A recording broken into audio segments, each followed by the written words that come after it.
Hello everybody, my name is Benedikt and welcome to our session about Kubernetes development environments, local Kubernetes development environments. And let's start the presentation. Okay, so my name is Benedikt Iltisberger. I'm 40 years old. I'm from Cologne, Germany. I work at mogenius and I'm a DevOps engineer and software developer.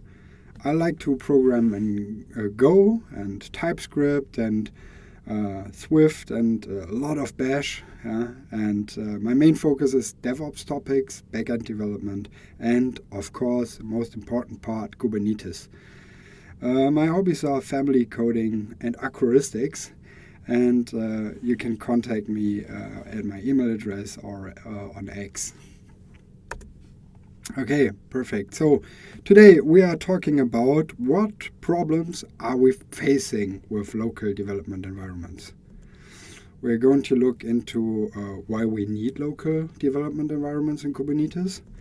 And we're going to do a live demo and create, run, and deploy a container app locally.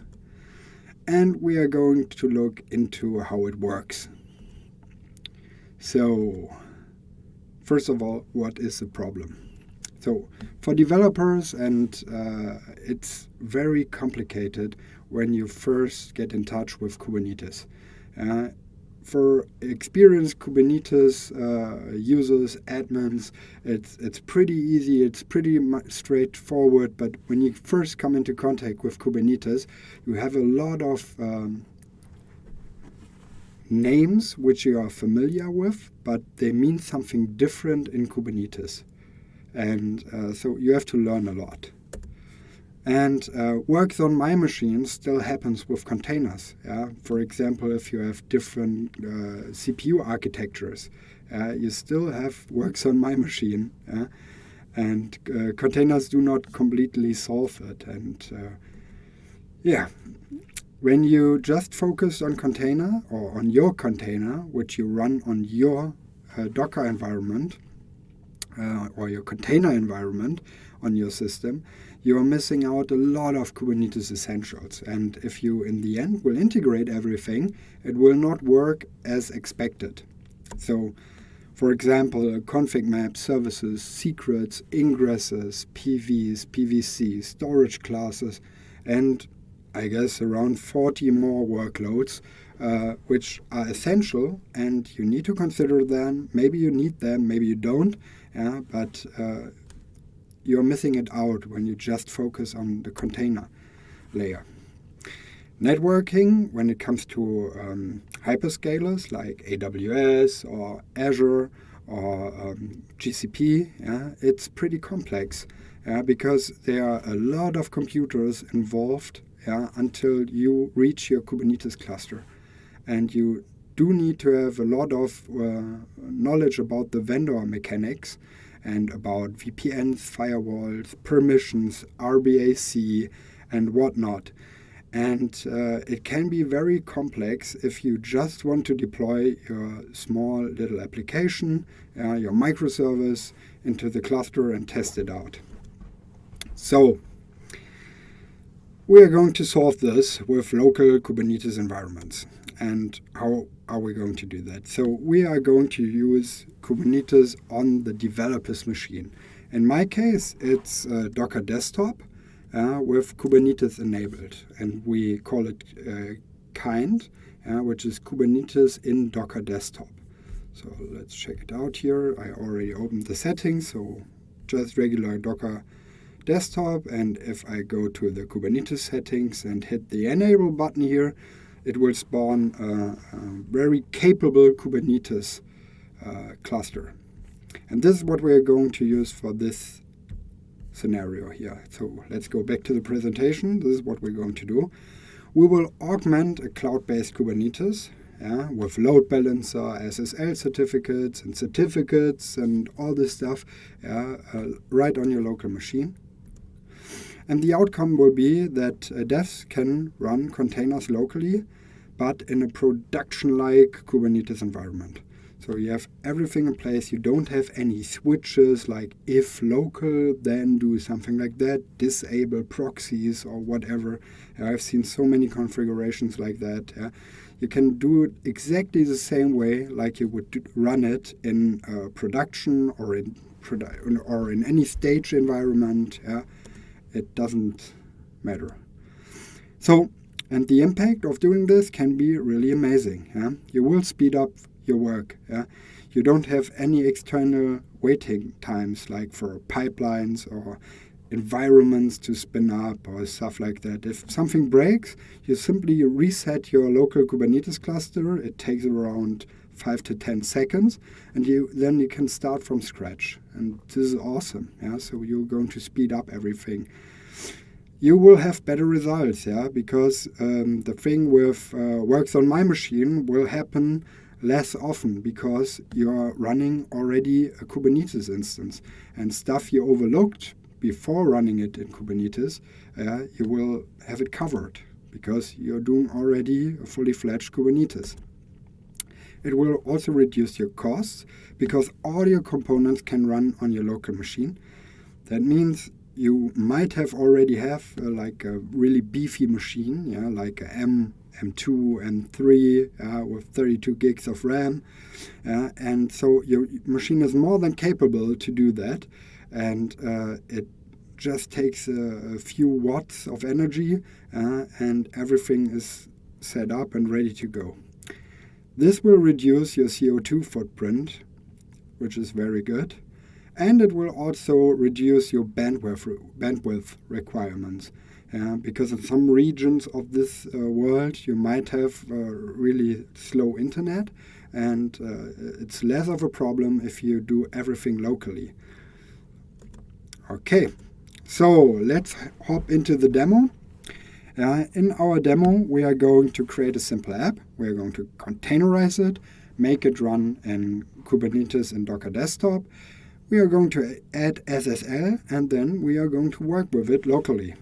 So, first of all, we are going to create our simple app. In this case, it will be a Go application, which is very straightforward because we simply have a gin tonic package which prints out the current Unix timestamp on port 8080. That's it. So you can also do like complex operators here. And by the way, if you guys are interested, I'm going to show you introduction into creating operators if you are interested.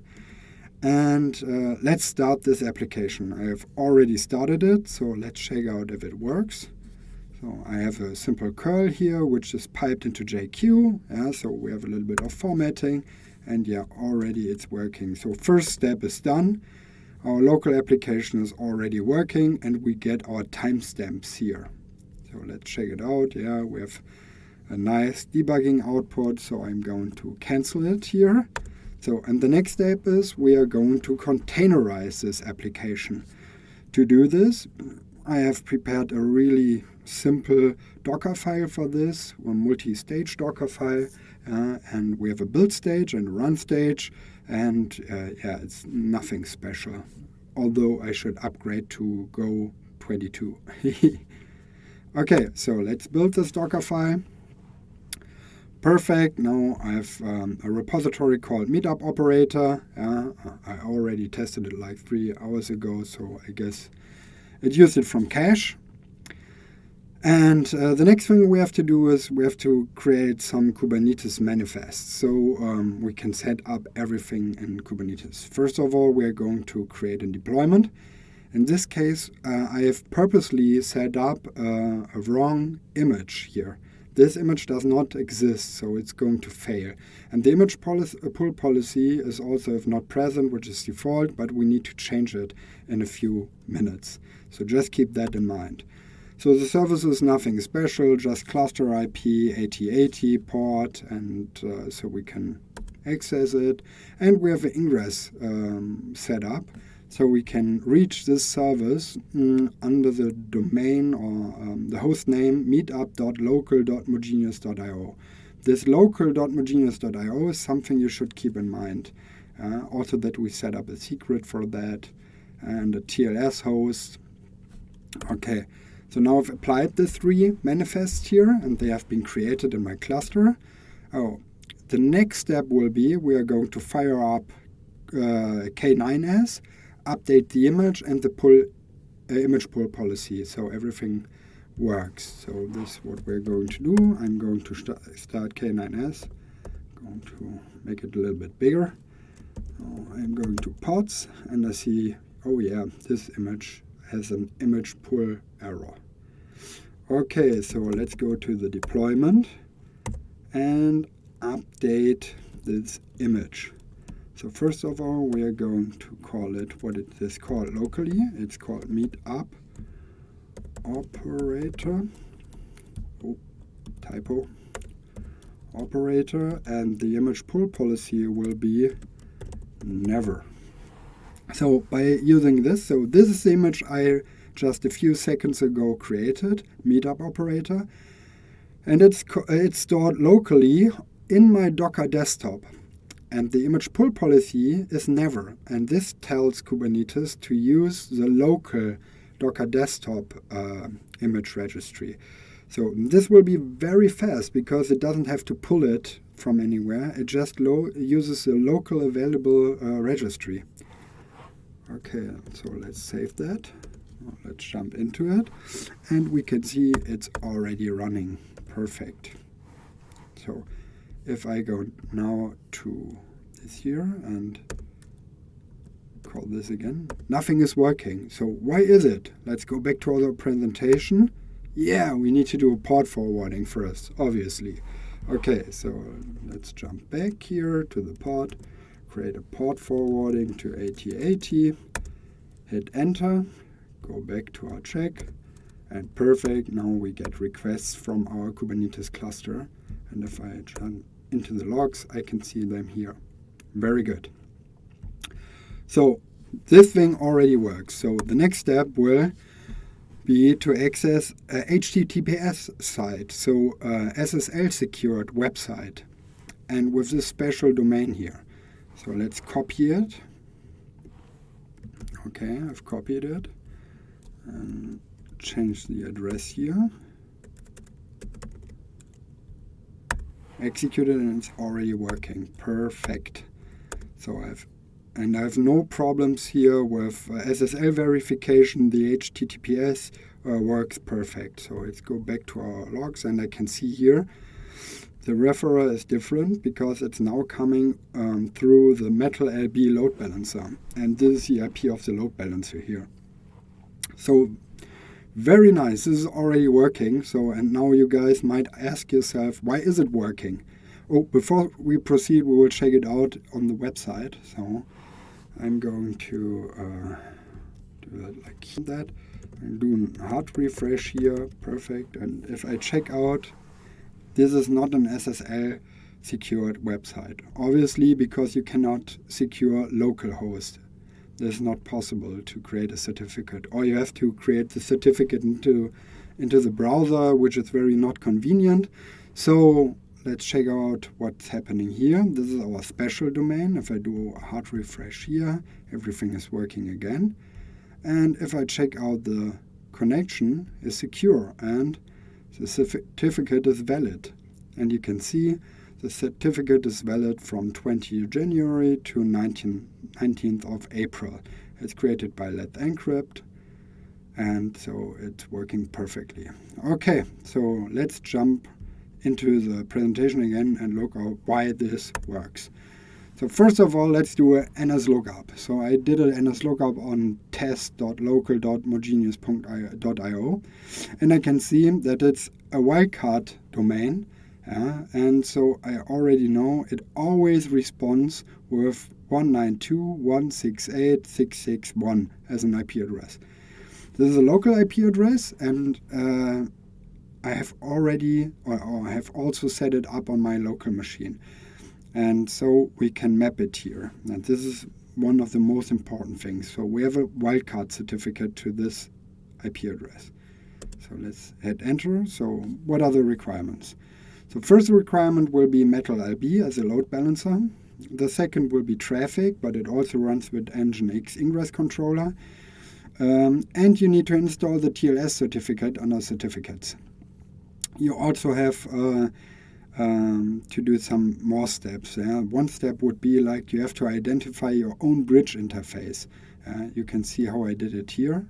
This identifies my bridge interface as 0 as 100 or bridge 100, and I'm going to set an alias to this for this IP address. This is the IP address the DNS record responds. Okay, so this is the next step. So we'll set up everything like that.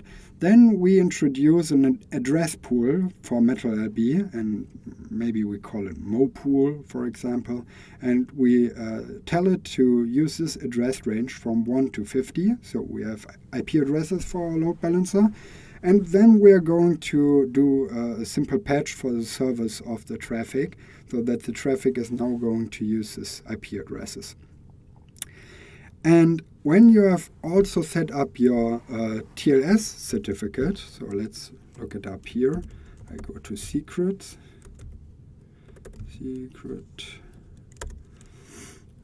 hit all, and then I see there is a certificate with a secret which is called local mogenius IO TLS. If I do an X on this, I see there's a TLS cert, public certificate and a private certificate, and this is the way we are going to make certificate manager, cert manager, like validate the certificates.